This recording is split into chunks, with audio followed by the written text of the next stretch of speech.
हरियाणा के मुख्यमंत्री नायब सैनी जिन्हां ने पिछले दिनी मेरे नाल राबता करने की कोशिश की। जी हाँ दोस्तों, बंद कमरे में बुलाया था। शाह के प्लान पर अमल कर रहे थे सीएम सैनी। राहुल केजरीवाल भी हो गए अलर्ट। प्लान पर फिर पानी, फ्रंट पर आकर लगा दी जबरदस्त तरीके से क्लास। दोस्तों, क्या है बंद कमरे की कहानी? बंद कमरे में किस बात को लेकर हरियाणा के मुख्यमंत्री नायब सिंह सैनी ने बुलाया था? बंद कमरे में ऐसा क्या कहा मुख्यमंत्री नायब सिंह सैनी ने जिसके आधार पर पूर्व मुख्यमंत्री अरविंद केजरीवाल की आम आदमी पार्टी यह कहने लगी है सीएम सैनी तो गृह मंत्री शाह के प्लान पर अमल कर रहे थे। नमस्कार, स्वागत है आपका द राजनीति का विशेष सेगमेंट आप देख रहे हैं। मैं हूं आपके साथ यासूब रजा। दोस्तों, बीजेपी की राजनीति इस वक्त हर मोर्चों पर घिरी है।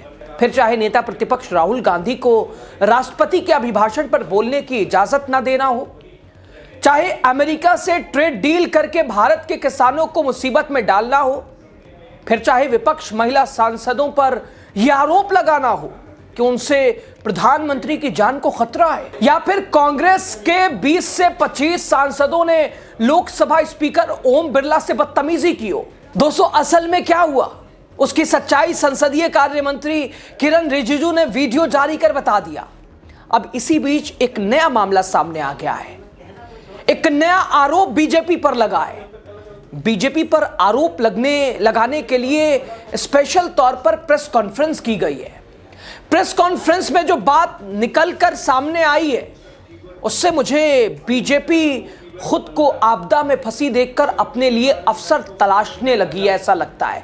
दरअसल दोस्तों, हरियाणा के सीएम नायब सिंह सैनी पर पंजाब की आम आदमी पार्टी की महिला विधायक ने बड़ा आरोप लगाया है। सीएम सैनी पर ऑपरेशन लोटस चलाने का आरोप लगा है। दरअसल पंजाब में 2027 विधानसभा चुनाव होंगे 2027 में, और इससे पहले सियासत गर्मा गई है। आपकी संगरूर से विधायक नरिंदर कौर भराज ने हरियाणा के मुख्यमंत्री नायब सिंह सैनी पर बंद कमरे में मीटिंग, टिकट ऑफर का आरोप लगा दिया है। दोस्तों, संगरूर से आप विधायक नरिंदर कौर भराज ने कहा कि हरियाणा के सीएम ने उन्हें बंद कमरे में मुलाकात का न्योता दिया था।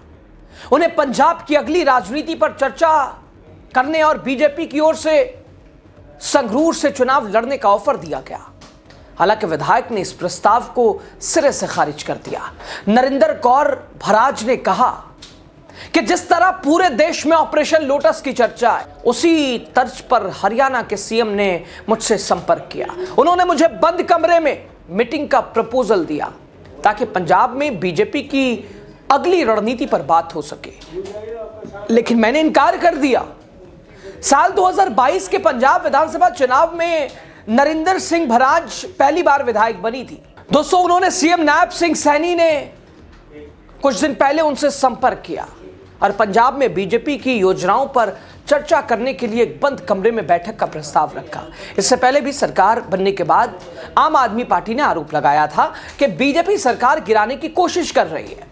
उस वक्त भी कुछ विधायकों ने ऐसे ही बयान दिए थे। इसको लेकर डीजीपी को शिकायत तक गई थी और इस मामले को लेकर हरियाणा के मुख्यमंत्री नायब सिंह सैनी ने विधायक खरीदने के आरोपों को बेबुनियाद बताया। उन्होंने कहा कि जिस विधायक ने आरोप लगाया उसे मैं जानता तक नहीं, पंजाब की जनता जवाब देगी। उन्होंने दावा किया कि पंजाब में भाजपा सरकार बनेगी तो गैंगस्टरवाद खत्म होगा। दोस्तों, सीएम ने कहा कि रात को उन्हें आरोपों के बारे में पता चला। यह आरोप गलत है, निराधार है। साथ ही बताता है कि हाल ही में तो सीएम पंजाब उन्हें मिले थे। मुझे वहां के लोग बुलाते हैं और मुझे कोई बुलाता है तो जाता हूं। पंजाब पश्चिम बंगाल थोड़े ना है, पंजाब मेरा घर है। मैंने किसी को कोई ऑफर नहीं दिया है। देश दे विच जेडी राजनीति कर रही है, जिवें मेरे तो पहला अपन नूं सामने गल कीती है ते बार-बार ऑपरेशन लोटस दी जेडी चर्चा पूरे भारत दे विच चलदी आई है, उसे तहत हरियाणा के मुख्यमंत्री नायब सैनी जिन्हां ने पिछले दिनी मेरे नाल राबता करने की कोशिश की ते संपर्क किया और बंद कमरा जिहड़ी मीटिंग दी उन्होंने प्रपोजल दी, उस दे विच भाजपा की जिहड़ी अगली जिहड़ी राजनीति है ਉਹਦੇ ਬਾਰੇ ਚਰਚਾ ਕਰਨ ਦੇ ਲਈ ਉਹਨਾਂ ਨੇ ਮੈਨੂੰ ਸੰਪਰਕ ਕੀਤਾ ਔਰ ਇਹ ਹੀ ਔਰ ਉਹ ਚਾਹੁੰਦੇ ਨੇ ਕਿ ਕਿਉਂਕਿ ਉਹਨਾਂ ਨੂੰ ਹਰ ਇੱਕ ਹਲਕੇ ਤੋਂ ਉਮੀਦਵਾਰਾਂ ਦੀ ਲੋੜ ਹੈ ਤੇ ਉਹ ਚਾਹੁੰਦੇ ਨੇ ਕਿ ਮੈਂ ਸੰਗਰੂਰ ਤੋਂ ਮੈਨੂੰ ਉਹਨਾਂ ਨੇ ਆਫਰ ਵੀ ਕੀਤੀ ਹੈ ਕਿ ਸੰਗਰੂਰ ਤੋਂ ਜਿਹੜੀ ਭਾਜਪਾ ਦੀ ਜਿਹੜੀ ਟਿਕਟ ਹੈ ਜਿਹੜੀ ਉਹ ਤੁਹਾਨੂੰ ਦਿੱਤੀ ਜਾਣੀ ਹੈ ਔਰ ਹੋਰ ਜਿਹੜੀ ਵੀ ਕੋਈ ਮੰਗ ਹੈ ਤਾਂ ਮੇਰੇ ਕੋਲੇ ਆਫਰ ਆਈ ਹੈ ਕਿ ਤੁਹਾਡੀ ਕੋਈ ਵੀ ਜਿਹੜੀ ਮੰਗ ਹੈ ਤੁਸੀਂ ਉਹ ਰੱਖ ਸਕਦੇ ਹੋ ਤੇ ਅਸੀਂ ਉਸ ਮੰਗ ਨੂੰ ਜਿਹੜਾ ਉਹ ਪੂਰਾ ਕਰਾਂਗੇ। ਸੋ ਮੈਂ ਸਮੁੱਚੇ ਮੀਡੀਆ ਦੇ ਮਾਧਿਅਮ ਦੇ ਰਾਹੀਂ ਹਰਿਆਣਾ ਦੇ ਮੁੱਖ ਮੰਤਰੀ ਨਾਇਬ ਸਿੰਘ ਸੈਣੀ ਨੂੰ ਕਹਿਣਾ ਚਾਹੁੰਦੀ ਆ ਕਿ ਮੈਂ ਨਰਿੰਦਰ ਭਰਾਜ ਜਿਹਨੂੰ ਅੱਜ ਭਰਾਜ ਬਣਾਇਆ ਉਹ ਆਮ ਆਦਮੀ ਪਾਰਟੀ ਨੇ ਬਣਾਇਆ, ਸੰਗਰੂਰ ਤੇ ਪੰਜਾਬ ਦੇ ਲੋਕਾਂ ਨੇ ਬਣਾਇਆ। 19 ਸਾਲ ਦੀ ਉਮਰ 2014 ਦੇ ਵਿੱਚ ਪਿੰਡ ਭਰਾਜ ਦੇ ਵਿੱਚ ਪਹਿਲੀ ਪੋਲਿੰਗ ਏਜੰਟ ਮਹਿਲਾ ਬਣਨ ਦਾ ਮੈਨੂੰ ਮੌਕਾ ਮਿਲਿਆ ਸੀ ਤੇ ਮੈਂ ਉਹ ਕੰਮ ਕੀਤਾ। ਤੁਸੀਂ ਤੁਹਾਡੇ ਮੀਡੀਆ ਚੈਨਲਾਂ ਦੇ ਵਿੱਚ ਸਾਰਾ ਚੱਲਿਆ ਸੀ ਉਸ ਟਾਈਮ। ਉਸ ਦਿਨ ਤੋਂ ਲੈ ਕੇ ਅੱਜ ਤੱਕ ਕਿਉਂ ਚੱਲੇ ਸੀ? ਕਿਉਂਕਿ ਆਮ ਆਦਮੀ ਪਾਰਟੀ ਦੀਆਂ ਸ਼੍ਰੀ ਅਰਵਿੰਦ ਕੇਜਰੀਵਾਲ ਜੀ ਦੀਆਂ, ਸਰਦਾਰ ਭਗਵੰਤ ਸਿੰਘ ਮਾਨ ਜੀ ਦੀਆਂ ਜਿਹੜੀਆਂ ਨੀਤੀਆਂ ਨੇ ਉਹਨਾਂ ਤੋਂ ਪ੍ਰਭਾਵਿਤ ਹੋ ਕੇ ਇੱਕ ਜਿੱਥੇ ਪੂਰੇ ਦੇਸ਼ ਦੇ ਵਿੱਚ ਨੌਜਵਾਨਾਂ ਦੇ ਵਿੱਚ ਜਿਹੜੀ ਰਾਜਨੀਤੀ ਨੂੰ ਲੈ ਕੇ ਜਿਹੜੀ ਜਾਗਰਤੀ ਜਿਹੜੀ ਆਈ ਸੀ ਉਸ ਦਾ ਹਿੱਸਾ ਬਣਦੇ ਹੋਏ ਮੈਂ ਪਾਰਟੀ ਦੇ ਵਿੱਚ ਸ਼ਾਮਲ ਹੋਈ ਸੀ। ਸੋ ਅੱਜ ਪਾਰਟੀ ਦੇ ਵਿੱਚ ਚਾਹੇ बैनर पोस्टर लगाने में चाहे बसा भरनियां ਹੁਣ एक दोस्तों बीजेपी की राजनीति की एक आदत है, जब वो जनता के मत को जीत नहीं पाती तो जनता जिन्हें सिराखों पर बिठाती है उसे ही अपने पाले में लाने का प्रयास करती है। इसके लिए या तो अपने पार्टी में जगह देती है या फिर जिस पार्टी में है उसी पार्टी में रहते हुए अंदर की जानकारियां लेती है। वो कहावत है ना, घर का भेदी लंका ढाए, तो बीजेपी की ओर से नरिंदर सिंह भराज को यही बनाने का प्रयास किया था, लेकिन आप एमएलए ने सिरे से नकार दिया। प्रेस कॉन्फ्रेंस करके सीएम नायब सिंह सैनी को बता दिया, इस भूल में मत रहना कि मैं आपकी इस राजनीति का शिकार बन जाऊंगी। हम सिस्टम को बदलने आए थे, लोगों को अच्छी शिक्षा, लोगों को अच्छी सेहत देने के लिए हम केजरीवाल और मान साहब के साथ आए थे।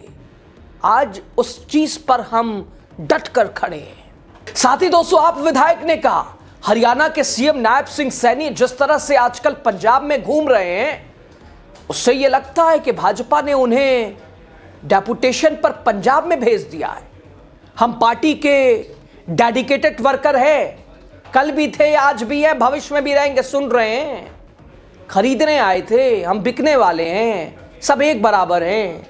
दोस्तों, नरिंदर कौर भराज के पास लॉ की डिग्री है। 2014 के लोकसभा चुनाव के दौरान उन्होंने आम आदमी पार्टी ज्वाइन की। दोस्तों, उस समय भगवत मान संगरूर लोकसभा सीट से आपके टिकट पर चुनावी मैदान में उतरे थे। अकाली दल का इतना दबदबा था कि नरिंदर कौर के गांव भराज में आपका बूथ तक नहीं लगने दिया गया। तब नरिंदर कौर महज 19 साल की थी। अकालियों के सामने वो बूथ लगाने पर अड़ गई। अपने गांव में अकेले बूथ लगाया उन्होंने। चुनाव के बाद भगवत मान नरिंदर कौर से मिलने पहुंचे। 2022 में संगरूर विधानसभा सीट से टिकट दे दिया।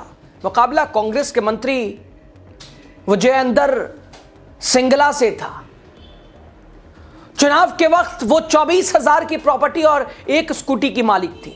नरिंदर घर के काम निपटाकर प्रचार करने निकलती थी, स्कूटी से ही जनसंपर्क करती थी। साथ ही दोस्तों, सिंगला को नरिंदर ने 36,430 वोटों से शिकस्त दी। आपकी ओर से सीधा आरोप लगाया गया कि पंजाब में ऑपरेशन लोटस शुरू हो चुका है। अब जाहिर सी बात है, ऑपरेशन लोटस शुरू हुआ है तो सिर्फ आम आदमी पार्टी ही निशाने पर होगी। निशाने पर तो कांग्रेस के नेता भी होंगे। हालांकि दोस्तों, कुछ कांग्रेस के नेता बीजेपी में हो चुके हैं। हालांकि बीजेपी में आने के बाद उनकी जमीनी सियासी स्थिति बहुत ही कमजोर हो चुकी है। दोस्तों, वैसे देखा जाए, पंजाब में बीजेपी से दूसरी पार्टी के नेता जुड़ना ही नहीं चाहते हैं, क्योंकि उन्हें मालूम है बीजेपी के साथ जुड़ने का मतलब पॉलिटिकल करियर खत्म है। लेकिन दोस्तों, बीजेपी का ये ऑपरेशन लोटस आपने देखा ना, बिहार में देखा ना, महाराष्ट्र में देखा ना, और भी जहां जहां हरियाणा, कर्नाटका, जहां जहां चुनाव, वहां बीजेपी का ऑपरेशन खरीद फरोख्त। जो आ गए तो ठीक, जो नहीं आए तो डर ईडी सीबीआई। अन्यथा डराना धमकाना कुछ भी। लेकिन यहां हरियाणा के सीएम नायब सिंह सैनी की चाल हुई फेल। पंत कमरे में बुला रहे थे आप विधायक को। आप विधायक, आप पार्टी ऐसे ही थोड़ी ना आई थी, उसने हौसले के साथ मैदान में कदम रखा था। ऐसे जमीर को खरीद लेंगे साहब, मुमकिन है? अब दोस्तों, इस बीजेपी के ऑपरेशन लोटस पर, इस स्थिति पर आप क्या कहेंगे? आप विधायक के जवाब पर आप क्या कहेंगे? कमेंट जरूर कीजिएगा। लास्ट तक आप बने रहिए। आपका बहुत शुक्रिया।